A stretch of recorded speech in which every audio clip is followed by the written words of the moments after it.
Hello again. I must apologise for the lack of videos yesterday, but I went down to the south coast to visit my daughter. What a trial that was. The conditions on the journey, that is, not seeing my daughter, which was as usual an unalloyed pleasure. Despite all the predictions, of course, the weather in England didn't break any records yesterday.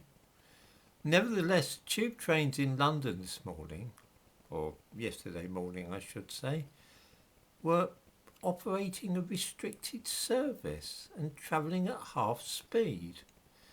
That is really weird because at 7 o'clock in the morning the temperature was quite mild.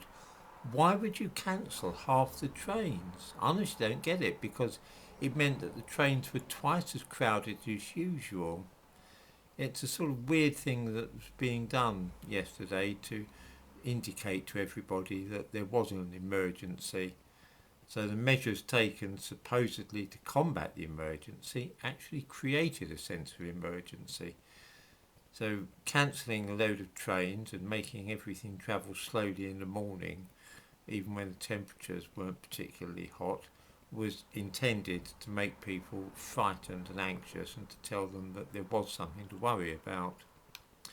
Of course, we're being assured that hot days like yesterday's are a product of climate change and that temperatures have been rising in recent decades.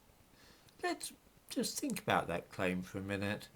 The temperature yesterday rose to 38.1 centigrade, which is a little over 100 Fahrenheit. This precipitated the declaration of a national emergency and dire warnings of how many people were likely to die. There was a ferocious heat wave in 1911, of course, 3 years before the start of the First World War. In the description to this video I give a link to the Wikipedia page about this event. That year the temperature in England reached 36.7 centigrade, which is over 98 Fahrenheit. It was to be 80 years before that record was broken. The record for the number of hours of sunshine each day that year have never been broken. Trains ran as normal. The thumbnail to this video shows girls paddling in the Serpentine in Hyde Park. The hot weather was a cause for enjoying oneself in those days. There is no suggestion that the heat wave in 1911 was a product of global warming. It was just a hot summer.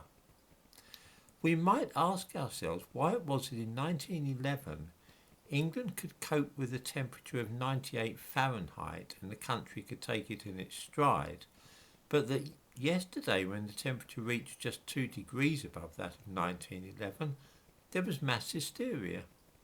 Can it really be that the infrastructure of London in 1911 was better able to cope with hot summer's days than is the case today?